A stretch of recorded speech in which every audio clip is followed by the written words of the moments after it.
John Barrington, Managing Director and CEO of Artrya Limited. I was born in Perth, raised in an entrepreneurial family where my father started many businesses, so dinner time conversations were always around business and starting new enterprises. So I'd grown up with that. I studied university in Perth, and then joining the technology industry, I travelled interstate. I was in Melbourne and Sydney, returned to Perth and started a strategy practice, management consulting practice, consulting throughout Australia, and then a data mining, big data firm where we're doing predictive analysis with telcos, retail organisations and financial institutions such as banks in Australia and New Zealand. So I've always had an entrepreneurial interest, and startup is a very exciting environment.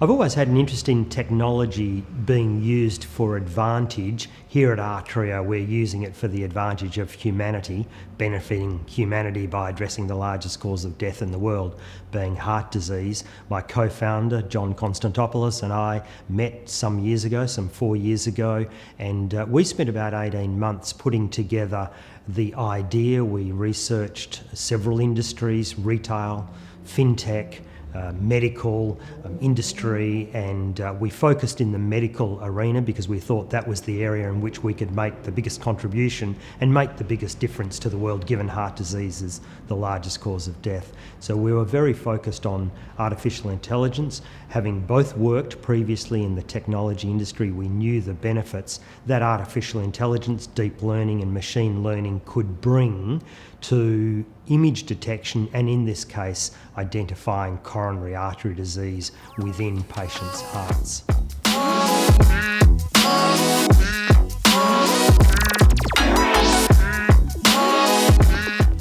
The company uses deep learning, machine learning and artificial intelligence algorithms to detect coronary artery disease from CT scans.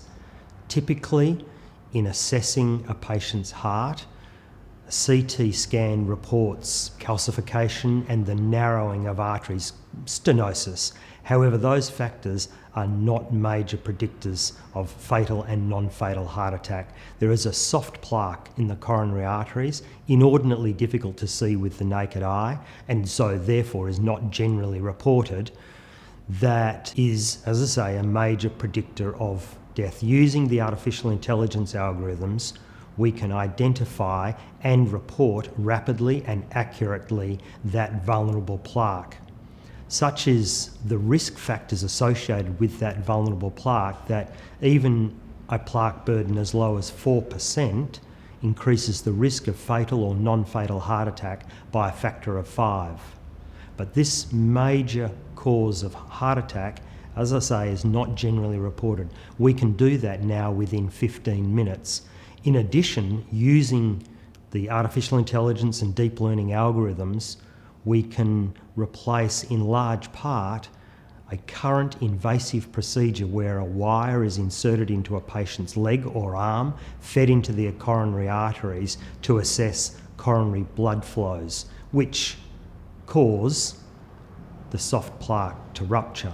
We can now avoid that invasive procedure by assessing those coronary blood flows from the single CT scan, and within the 15 minutes not only report the vulnerable plaque and other biomarkers, but also report the coronary blood flows.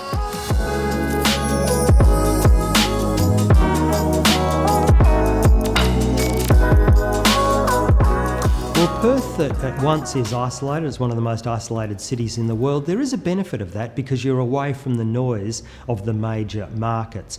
But Perth delivers and makes available to people a wonderful lifestyle. People who have come to Perth with a view that they'd only stay here a couple of years, they tend to stay for a very long time because they get embedded in the lifestyle, and it's a great family lifestyle. So that is very good. Perth, being a major exporter, there's $240 billion, that's $250 billion of exports go out of Western Australia every year. So this is a state that has a global perspective. It's a very connected city internationally. It is in the Asian zone. We also look west through to India. Some of the challenges that we find is the world's largest health market is the United States, and the time differences, and post-COVID the expense of travel is something that makes it a little more difficult, but we've got people on the ground in the United States. We've also been able to attract significant capital through the Australian capital markets out of Perth, so there's no disadvantage there. But I do put that in the context of what those competitors are raising, and they are orders of magnitude greater. So that's going to be an ongoing area of focus, of course, having sufficient access to both capital and talent.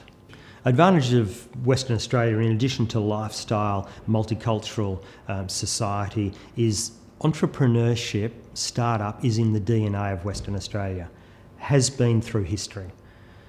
Through generations, there has been significant startups in Western Australia. It's a cultural focus for the state. There's great support for the startup community generally within the community, and the government is moving that way. We have a very proactive Minister for Innovation, Minister Stephen Dawson, who's doing some good work in promoting startups and that whole ecology, that ecosystem of startups. The other benefit that we have, given this is a resources state, and the resources, be it mining, oil and gas, whatever, are making extensive use of technology, particularly artificial intelligence, deep learning, machine learning, and so there is a very strong talent base here. It's deep. The breadth of it is a little limited, and we've got to be able to access that talent, but we've got some significant capabilities in Western Australia. We have always operated with a high degree of flexibility with our people, and that was pre-COVID.